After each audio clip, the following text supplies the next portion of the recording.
আমাদেরকে কম্বল দিলে ভালো হইতো। আমরা তো শীতে খুব মানে রাস্তা দিয়ে হাইটে হাইটে যাইতেছি কাঁপতে কাঁপতে, তা আমাদেরকে কম্বল দিতে হবে।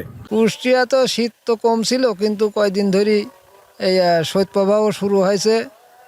এখন খুব মানে একটু রোদ পলিপারে খুব শীতের শুরু হয়ে গেছে, মানে হাড় কাঁপানি শীত যাকে বলে। রোদ বাড়াইছে, তারপরও আমি মাফলার মাথায় দেওয়া লাগতেছে, কারণ শীতের হাত থেকে বাঁচার জন্যই তো গরম কাপড় পরিধান করতে হবে।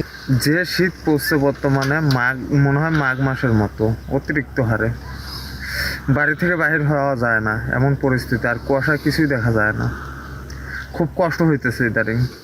আজকে সকালে এত ঠান্ডা, কুয়াশায় উঠতে পারছি না, বাজারে যেতে পারছি না, মোটা কাপড় পরছি তা ঠান্ডা করছি।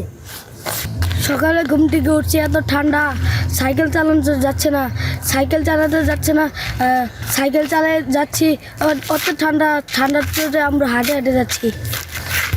এটা আমার এখন খুব সকালে উঠে ফজর নামাজ পড়ছি, ফজর নামাজ পড়ে বাইরে হয়েছি, খুব ঠান্ডা, থাকাই যায় না। দিনের বেলায় মনে করেন যে ওই হালকা একটু রোদ উঠে, রাত্রের বেলা খুব শীত।